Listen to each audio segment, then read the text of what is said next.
आइए हम आप सभी लोग महात्म्य के चतुर्थ अध्याय पर प्रवेश करते हैं।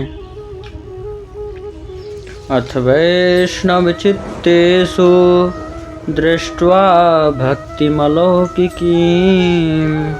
निजलोकं परित्यज्य भगवान भक्तवत्सलः। अब सभी वैष्णवों के हृदय में लौकिक भक्ति को देखकर भगवान भी अपना धाम छोड़कर कथा सुनने के लिए पधारे। बोलिए भक्तवत्सल भगवान की जय। भगवान का दिव्य स्वरूप है, वनमाला धारण किए हैं, पीतांबर धारण किए हैं। इस प्रकार ठाकुर जी का मनोहर दिव्य स्वरूप है। श्रोताओं ने उठकर ठाकुर जी का दिव्य स्वागत किया है। नारद जी ने ठाकुर जी का पूजन किया। अब जब प्रभु विराजमान हो गए तब नारद जी सनकादिकों से बोले, ऋषियों, आज मैंने प्रत्यक्ष रूप से भगवान जी का दर्शन किया, महिमा को देख लिया। यहाँ के जितने भी जीव हैं सब निष्पाप हो गए। अब आप कृपा करके बताइए के विशुद्ध्यन्ति वदन्तु मह्यं सप्ताहयज्ञेन कथामयेन कृपालुभिर्लोकहितं विचार्य प्रकाशितः कोऽपि नवीनमार्गः। अब इस सप्ताह कथा को सुनकर कैसे कैसे पापी तर जाते हैं, आप कृपा करके बताइए। तब सनकादिक कह रहे हैं, ये मानवाः पापकृतस्तु सर्वदा सदा दुराचाररता विमार्गाः क्रोधाग्निदग्धाः कुटिलाश्च कामिनाः सप्ताहयज्ञेन कलौ पुनन्ति ते। सनकादिक कह रहे हैं, नारद जी, जिस व्यक्ति ने जीवन पर्यंत पाप ही पाप किया हो, दुराचारी हो, कुमार्गी हो, क्रोध रूपी अग्नि में जलता रहता हो, कुटिल हो, कामी हो, कैसा भी पापी हो, पापों में इतनी पाप करने का सामर्थ्य नहीं है जितनी भागवत जी में तरने का सामर्थ्य है। नारद जी बोले, अच्छा,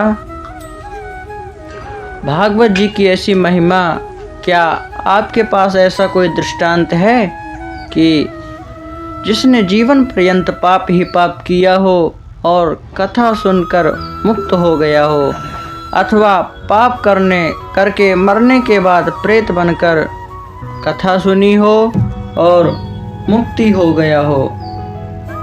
यदि ऐसा हो तो कोई दृष्टांत हमें सुनाइए। तब सनकादिक कह रहे हैं, नारद जी, ऐसे एक दृष्टांत नहीं, हजारों दृष्टांत हैं। उनमें से हम एक सुनाते हैं। तुंगभद्रा तटे पूर्व अभूत पत्तनमुत्तमं यत्र वर्णाः सुधर्मेण सत्य सत्कर्म तत्परा। नारद जी, तुंगभद्रा नदी के तट पर एक उत्तम नगर था। वहाँ के निवासी अपने अपने धर्म का निष्ठापूर्वक पालन करते थे। उसी नगर में आत्मदेव नाम के एक पंडित जी रहते थे, जो ज्ञान में दूसरे सूर्य के समान थे। और पंडित जी के पास धन तो बहुत था, किंतु धनवान होते हुए भी लोभी होने के कारण भिक्षा मांगकर जीवन यापन करते थे। पंडित जी की एक पत्नी थी, धुंधली देवी। उसे कलह बहुत प्रिय था। जब तक आपस में झगड़ा न करा देती तब तक उसके पेट की रोटी नहीं पचती थी और अपनी बात मनवाकर ही रहती थी। ऐसी पत्नी के साथ भी पंडित जी प्रेम पूर्वक रहते थे।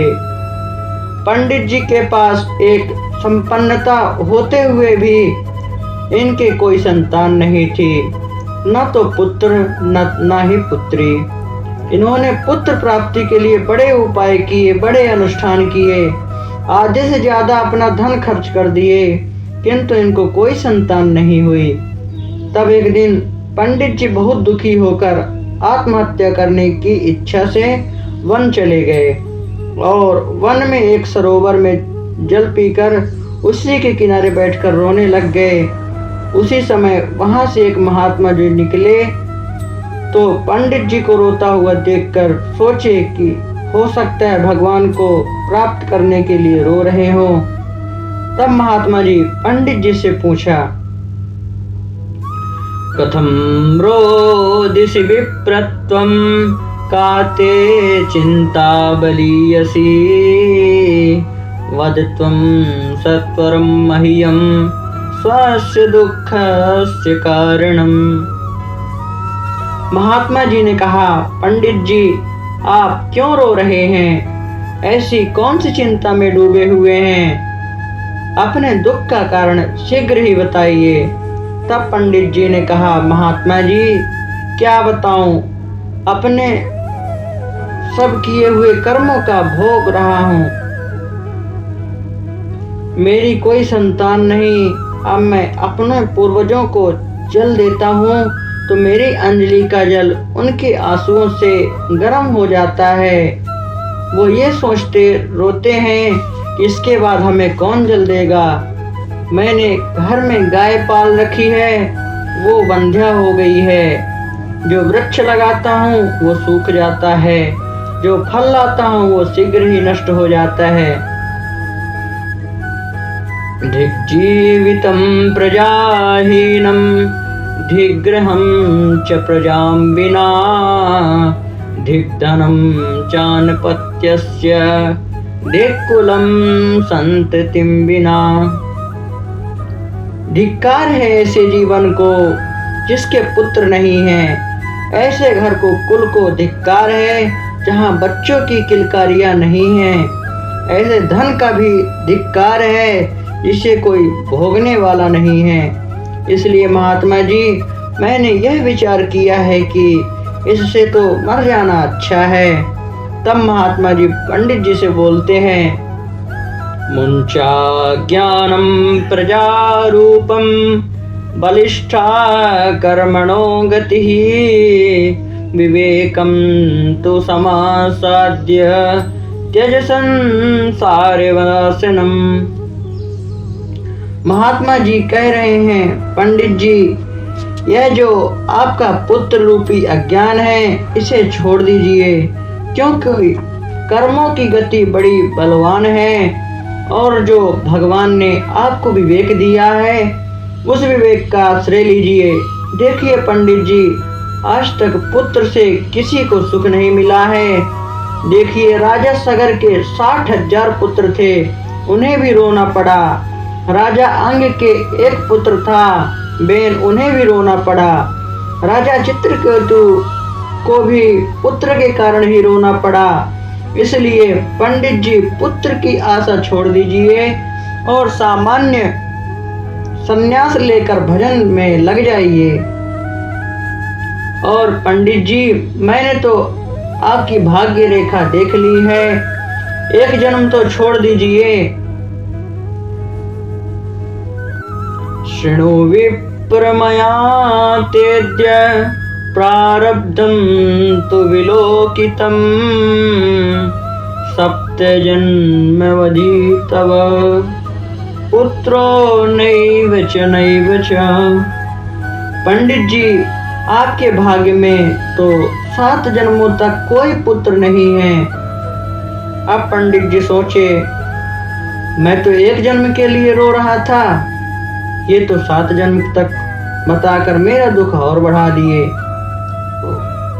फिर पंडित जी सोचे, जो महात्मा 7 जन्म का बता सकता है वो पुत्र भी दे सकते हैं। अब पंडित जी पेतरा बदलते पंडित जी भी बोले, महात्मा जी गृहस्थ का सुख आप क्या जाने, आपने तो कभी देखा नहीं। जब छोटे छोटे बच्चे पिताजी पिताजी तोतली भाषा में कहकर आते हैं तो महात्मा जी पूरे दिन की थकावट चली जाती है। और सन्यास में क्या रखा है, ना रहते और न खाने का ठौर। इसलिए महात्मा जी, मुझे तो पुत्र चाहिए, अब मुझे पुत्र दीजिए, नहीं तो मैं आपके सामने ही सर पटक पटक के मर जाऊंगा और ब्रह्म हत्या आपको लगेगी। महात्मा जी बोले, अच्छा फंसे हम, दया बिना है संत कसाई, दया करो तो आफत आई। यदि संत दया न करे तो लोग कहते हैं कसाई है, और दया करे तो समस्या में आ जाए। अब महात्मा जी सोचे ये तो मर जाएगा। तब महात्मा जी उसे कृपा करके एक फल दे दिए और महात्मा जी ने उस फल के लिए कुछ नियम बता दिए। सत्यम शौचम दया दान मेक भक्तम तु भोजनम वर्षा विधि स्त्रिया कार्यम तेन पुत्रोति निर्मलः। महात्मा जी बोले, सत्य, शौच, दया, दान और एक समय भोजन, यदि इन सब नियमों का पालन 1 वर्ष तक तुम्हारी पत्नी करेगी तो तुम्हें एक निर्मल पुत्र की प्राप्ति होगी। अब जैसे ही पंडित जी को फल मिला, सोई पंडित जी चलते कूदते हुए घर में आए और धुंधली से बोले, देवी धुंधली, ओ भाग्यवान, सुनती हो? देखो मैं एक फल लेकर आया हूँ। धुंधली बोली, फल तो आप रोज ही लाते हैं, आज कौन सी विशेष बात है? पंडित जी बोले, देवी ये साधारण फल नहीं, यह साधारण फल नहीं, ये फल महात्मा जी ने दिया है। यदि तुम इस फल को खाओगी और सत्य, शौच आदि नियमों का पालन करोगी तो तुम्हें एक निर्मल पुत्र होगा। अब उस फल को देकर पंडित जी कहीं पूजा पाठ कराने चले गए। अब धुंधली की चिंता बढ़ गई। धुंधली ने पड़ोस में अपनी सहेली को बुलाया और उसके सामने अपना दुखड़ा रोने लगी। बोली, बहन, पता है आज मेरे ऊपर बहुत बड़ा संकट आ गया। पंडित जी किसी महात्मा जी से फल लेकर आए हैं और बोले हैं इसको खाओगे तो तुम्हें पुत्र होगा। और बहन, उसके नियम भी बड़े कड़े हैं। बताओ, एक समय भोजन करूंगी तो कमजोर नहीं हो जाऊंगी? फिर घर का काम कैसे होगा? सुना है इससे उदर बढ़ जाता है और प्रसव में भी बड़ी पीड़ा होती है। और मान लो सुखदेव जी की तरह मेरा गर्भ भी 12 वर्ष के लिए रुक गया तो फिर मेरी क्या दशा होगी? और मान लो गांव में चोर आ गए अथवा आग लग गई तो सब तो भाग जाएंगे, अकेले मैं ही मारी जाऊंगी। और मान लो पुत्र हुआ तो सूतिका गृह में रहूंगी, घर का काम कौन करेगा? सहेली ने कहा, अपनी ननंद को बुला लेना। धुंधली बोली, ननंद वो तो 1 नंबर की चुट्टी है, मैं सूतिका गृह में रहूंगी, वो मेरा सब घर का सामान चुरा लेगी और अपने ससुराल भेज देगी।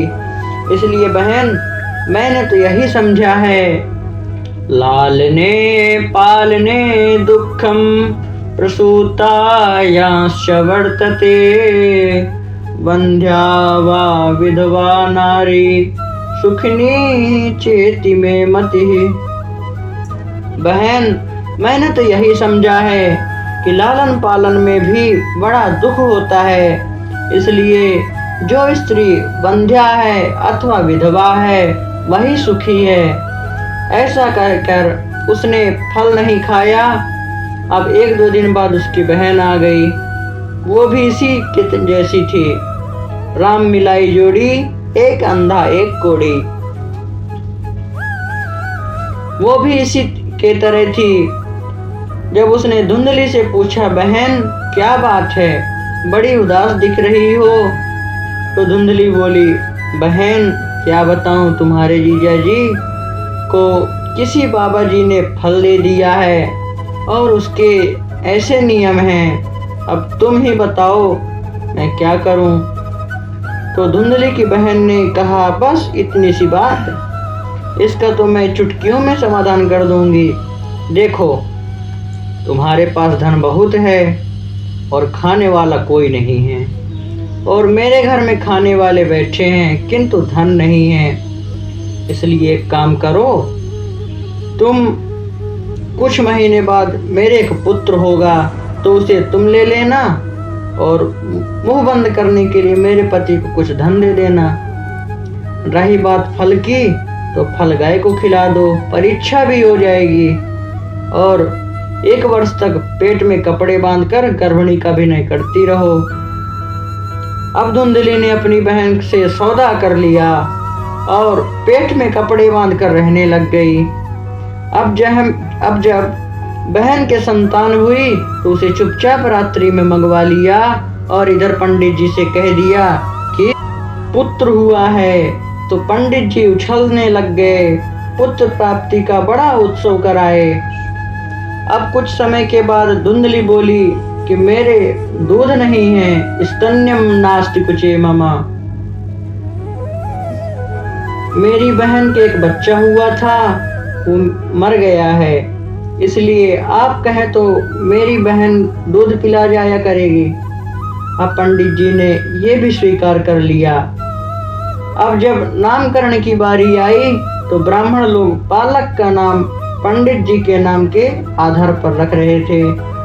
तब धुंधली बोली, अच्छा 9 महीने तक तो गर्भ में मैंने रखा और नाम तुम्हारे आधार पर होगा। मेरा नाम धुंधली है तो मेरे बेटे का नाम धुंधकारी होगा। अब इसका नाम धुंधकारी रख दिया गया। अब 3 महीने के बाद जिस गाय को फल खिलाया था उसने भी एक निर्मल पुत्र को जन्म दिया जो बहुत ही सुंदर था। उसका संपूर्ण देह तो मनुष्य की तरह था, केवल कान ही गाय की तरह थे, इसलिए उसका नाम गोकर्ण रखा गया। बोलिए गोकर्ण जी महाराज की जय। अब समय आने पर दोनों बालक बड़े हुए।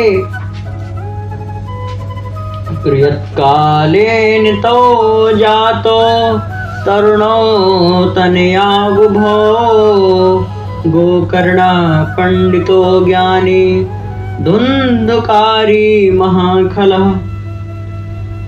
अब जब दोनों तरुण हुए तो गोकर्ण जी महाराज तो बड़े ज्ञानी पंडित हुए, किंतु धुंधकारी 1 नंबर का खल हुआ। नाम तो दोनों ने कमाया, गोकर्ण जी विख्यात हुए और धुंधकारी कुख्यात हुआ। ऐसी कोई बुराई नहीं थी जो धुंधकारी में ना हो। कभी स्नान न करता, भक्ष करता, धन छीनता, व्यभिचार करता, जुआ खेलता, ऐसा कोई कुकर्म नहीं था जो धुंधकारी से बचा हो। उसने वेश्यावृत्ति में जुआ खेलने में पंडित जी का सारा धन नष्ट कर दिया।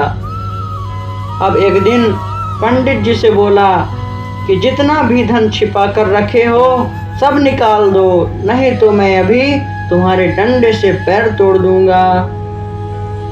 पूत कपूत तो क्यों धन संचय, पूत सपूत तो क्यों धन संचय।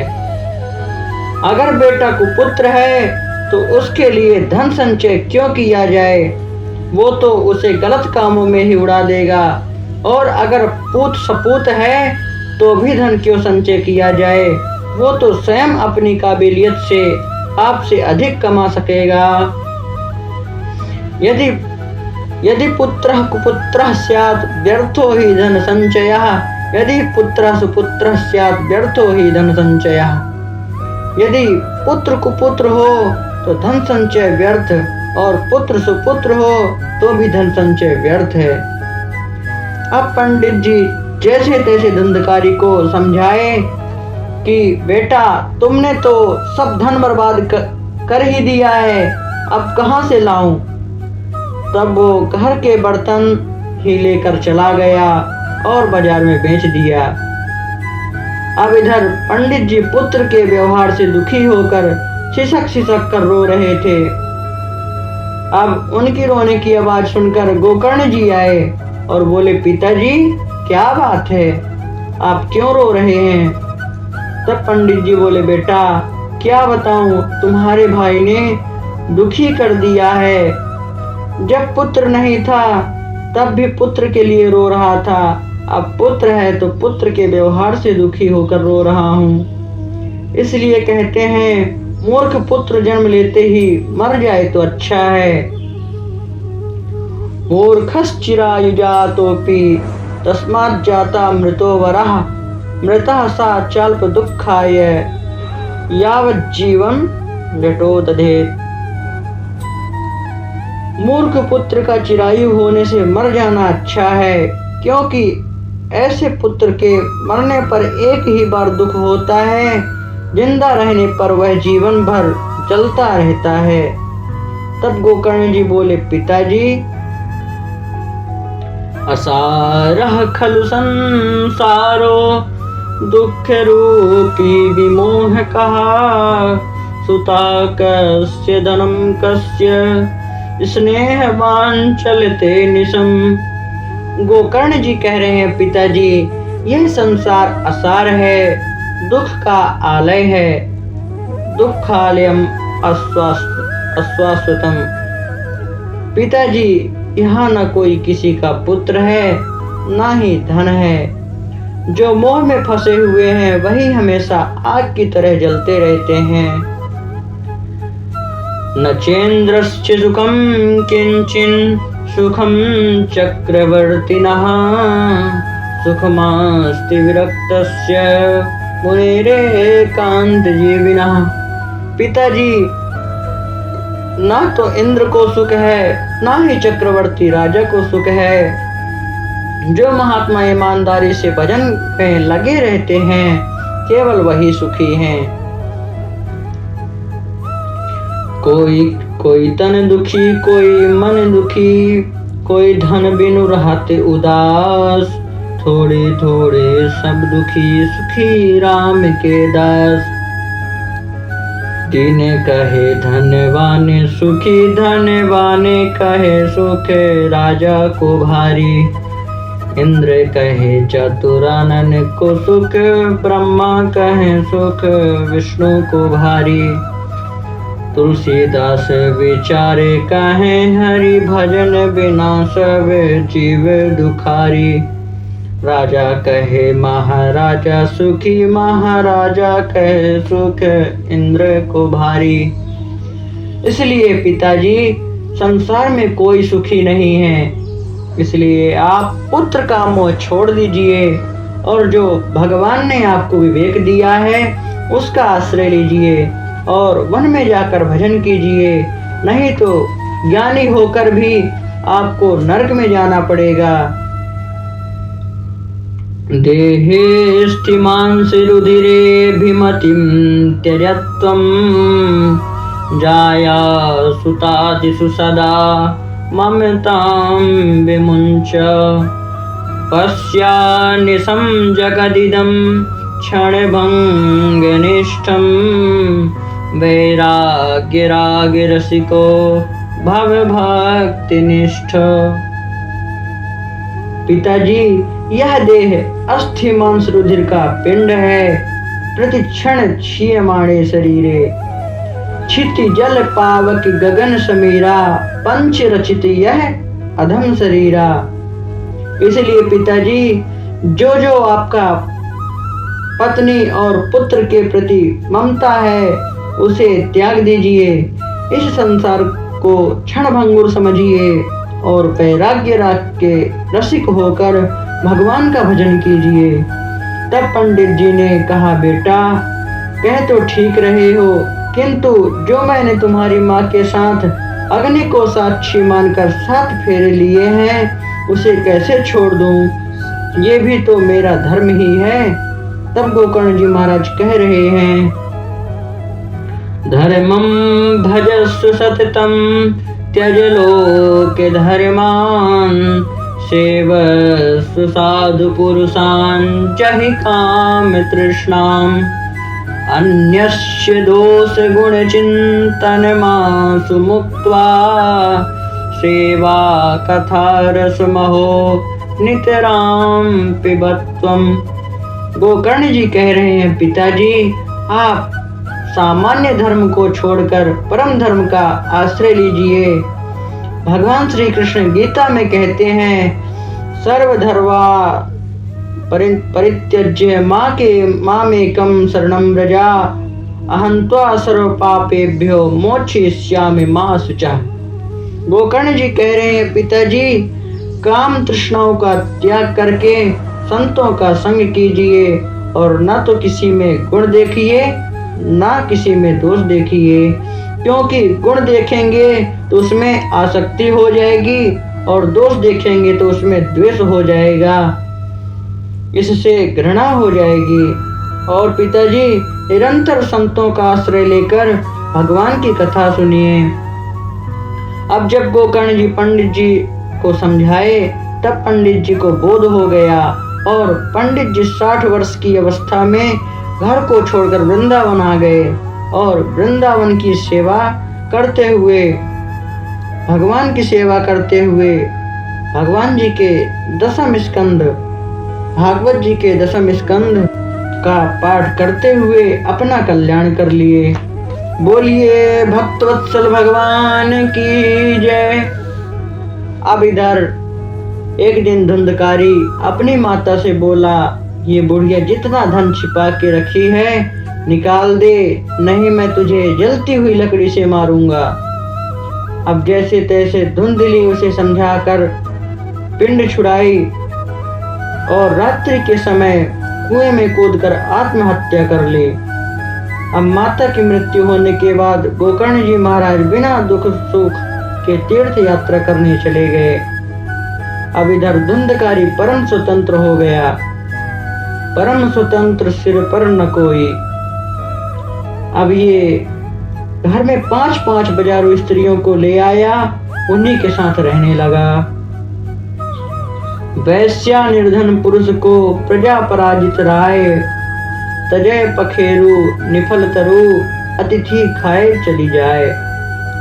धन न होने पर वैश्या निर्धन पुरुष को त्याग देती है, पराजित राजा को प्रजा त्याग देती है। वृक्ष में फल खत्म हो जाए तो पक्षी त्याग देते हैं और भोजन कर लेने के बाद अतिथि को घर को त्याग देता है। अब वैश्याओं ने धुंधकारी से धन की मांग की तो बड़ी बड़ी चोरी करने लगा। एक दिन राजा के यहाँ चोरी की और बहुत सा धन लेकर आया। तब वैश्याओं ने कहा, आज कहाँ हाथ मारा? तो बोला, आज राजा के यहाँ से चुरा कर लाया हूँ। अब वैश्याओं ने सोचा, यदि राजा ने खोज कराई और ये पकड़ा गया तो ये सबसे पहले हमारा नाम लेगा कि ले जाकर इनको दिया, तो राजा हमें जीवित नहीं छोड़ेगा, ये तो मरेगा, हम सबको भी मारेगा।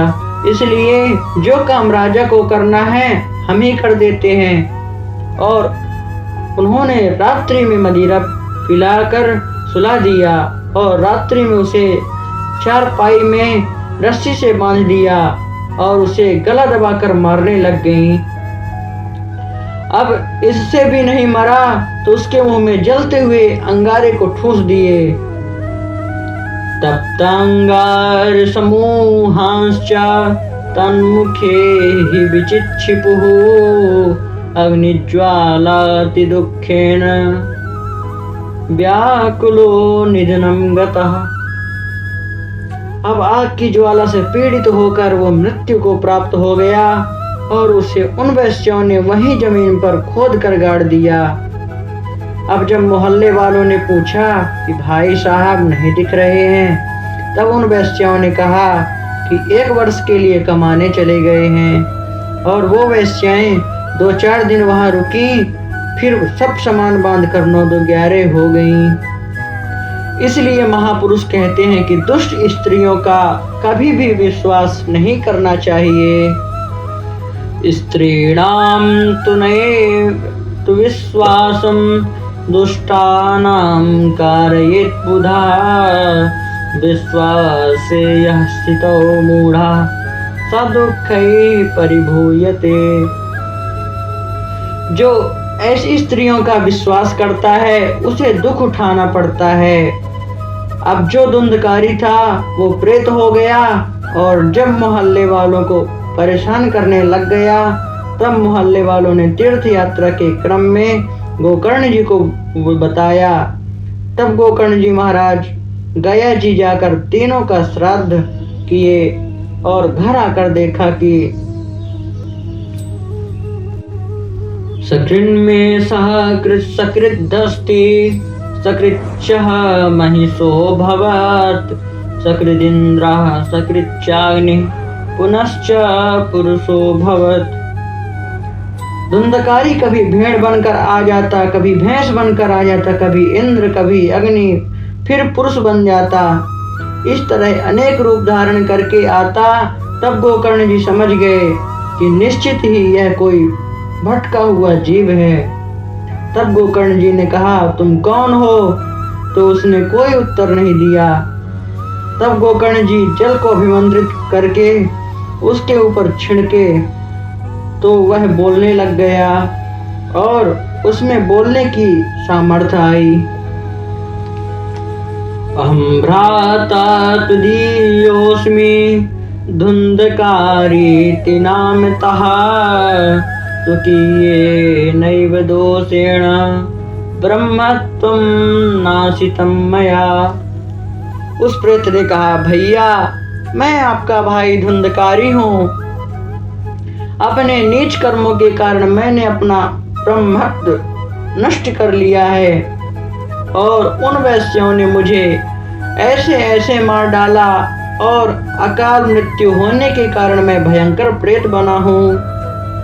भैया आप मेरा उद्धार करो, मैं बड़ा कष्ट पा रहा हूँ। तब गोकर्ण जी ने कहा कि मैंने तुम्हारे लिए गया जी में जाकर विधिवत गया श्राद्ध किया है, उसके बाद भी तुम मुक्त नहीं हुए। तब धुंधकारी ने कहा, गया श्राद्ध सते नापि मुक्तिर्मे न भविष्यति उपायमपरं कंचित त्वं विचारय सांप्रतम। भैया मैं इतना बड़ा पापी हूँ कि एक गया श्राद्ध की तो छोड़ दीजिए, 100 गया श्राद्ध करोगे तो भी मेरा मुक्ति नहीं होगी। अब कोई दूसरा उपाय कीजिए। तब गोकर्ण जी ने कहा, ठीक है अभी तुम जाओ, कल तुम्हारे कल्याण के विषय में सोचता हूँ। तब धुंधकारी चला गया। अब प्रातः काल गोकर्ण जी उत्तम नगर के विद्वानों को बुलाकर विचार विमर्श किए कि धुंधकारी का कैसे कल्याण हो, किंतु कोई भी सही निर्णय नहीं दे पाया कि कैसे उद्धार होगा। तब उसी समय सूर्यदेव पूर्व दिशा से उदित होकर जा रहे थे। तब गोकर्ण जी सूर्यदेव के रथ को स्तंभित कर दिए और धुंधकारी के कल्याण के विषय में पूछे। तब सूर्यदेव ने बोले, श्रीमद्भागवतान् मुक्ति सप्ताहं वाचनं कुरु इति सूर्यवचः सर्वे धर्म रूपम तु विश्रुतम। सूर्यदेव ने कहा, यदि धुंधकारी का कल्याण करना है तो श्रीमद् भागवत कथा सप्ताह ज्ञान यज्ञ का आयोजन कीजिए। ऐसा कहकर सूर्यदेव चले गए। अब गोकर्ण जी गांव के एक ब्राह्मण को प्रमुख श्रोता बनाकर कथा का आयोजन किए। तो धुंधकारी वायु रूप में होने के कारण एक जगह नहीं रुक पा रहा था। हवा चलती तो उड़ जाता। तब वहीं पर एक सप्तग्रंथी बांस गड़ा हुआ था तो धुंधकारी उसी में प्रवेश कर गया। अब जब प्रथम दिन की कथा विश्राम हुई तो प्रथम ग्रंथि फटी, द्वितीय दिवस की कथा में दूसरी ग्रंथि फटी, तृतीय दिवस की कथा में तृतीय ग्रंथि फटी। ऐसे ही 7 दिनों में क्रम से 7 ग्रंथि फट गई और धुंधकारी जी दिव्य रूप धारण किए हुए प्रकट हो गए। दिव्य रूप धरो जातस तुलसी दाम मंडितः पीता सघनश्यामो मुकुटि कुंडलान्वितः। दिव्य रूप है, तुलसी की माला धारण किए हुए हैं, घनश्याम बपू है, पीतांबर मुकुट कुंडल धारण किए हुए हैं और गोकर्ण जी के सामने हाथ जोड़कर प्रकट हुए और बोले, भैया आपने कृपा करके भागवत जी की कथा सुनाकर प्रेत कसमल से मुक्ति कर दिए। धन्य भागवती वार्ता प्रेत पीड़ा विनाशिनी सप्ताहोऽपि तथा धन्य कृष्ण लोक फलप्रदः। धन्य है भागवत जी की कथा जो प्रेत पीड़ा को मुक्त कर देती है, और सप्ताह कथा के लिए कहना ही क्या है। भगवान को प्रदान करने वाली उसी समय भगवान के पार्षद धुंधकारी जी को विमान लेकर लेने आए। तब गोकर्ण जी भगवान के पार्षदों से प्रश्न किए, अत्रैव बहवः सन्ति श्रोतारो मम निर्मला अनीतानि विमानानि न तेषां युगपत्कृतः। गोकर्ण जी ने कहा कि यहाँ तो सभी मेरे निर्मल श्रोता बैठे हुए हैं, फिर विमान केवल धुंधकारी के लिए ही क्यों आया? ऐसा श्रवण में भेद क्यों हो गया? तब भगवान के पार्षदों ने कहा, श्रवणस्य विभेदेन फलभेदे उत्र संस्थितः श्रवणं तु कृतं सर्वैर्न तथा मननं कृतं। पार्षदों ने कहा, गोकर्ण जी कथा का श्रवण तो सबने किया है, पर मनन सबने नहीं किया है। मनन तो धुंधकारी ने ही किया है, इसलिए फल में भेद हो गया। क्योंकि अधृणं च हतं ज्ञानं प्रमादेन हतं श्रुतं संदिग्धो हि हतो मंत्रो व्यग्रचित्तो हतो जपः। यदि ज्ञान दृढ़ न हो तो नष्ट हो जाता है।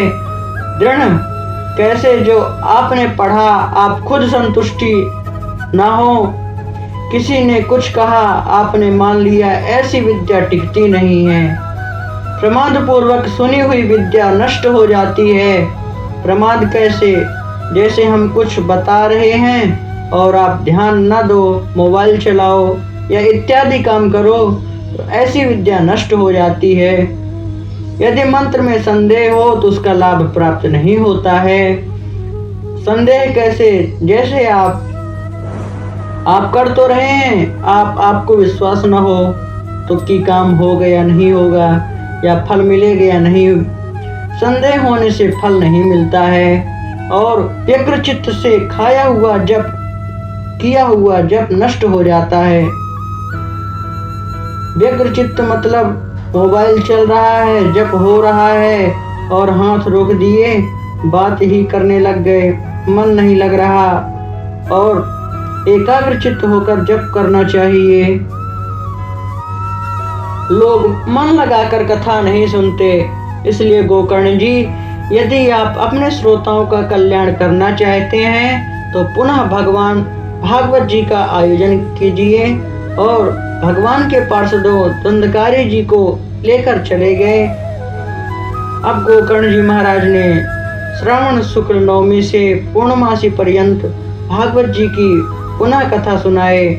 तो अब की बार सबसे मन लगाकर कथा सुनी, सबने मन लगाकर कथा सुनी, तो अब की बार सबके लिए विमान आए। किंतु भगवान ने विचार किया कि जिन गोकर्ण जी महाराज ने इतने महात्माओं का उद्धार कर दिया, यदि उनके लिए भी विमान लेकर पार्षद भेजे तो ये भेद हो जाएगा। इसलिए गोकर्ण जी को लेने के लिए मुझे स्वयं ही जाना चाहिए। इसलिए गोकर्ण जी को लेने के लिए भगवान स्वयं आए और गोकर्ण जी से भगवान बोले कि गोकर्ण जी, आपके श्रोताओं को तो मैंने अपना धाम दे दिया, किंतु आपको देने के लिए मेरे पास कुछ नहीं है। इसलिए आप जैसे भक्त को मैं अपने आप को ही दे देता हूँ। ऐसा कहकर भगवान गोकर्ण जी को आलिंगित किए और अपने साथ सिंहासन पर विराजमान करके भगवान सभी उत्तम नगर वासियों को अपने धाम ले गए। अयोध्यावासिनः पूर्व यथा रामेण संगता तथा कृष्णेन ते नीता गोलोकम योगी दुर्लभम। जैसे पूर्व काल में सभी अयोध्यावासी भगवान श्री राम के साथ साकेत धाम को गए थे, जैसे सभी ब्रजवासी भगवान श्री कृष्ण के साथ गोलोक धाम को गए थे, आज उसी तरह उत्तम नगरवासी भगवान के साथ गोलोक धाम को प्राप्त किए, जहाँ सूर्य चंद्रमा सिद्धों की भी गति नहीं है। बोलिए भक्तवत्सल भगवान की जय, श्रीमद्भागवत महापुराण की जय, गोकर्ण जी महाराज की जय। जय जय श्री राधे, जय जय श्री राधे, जय जय श्री राधे श्याम।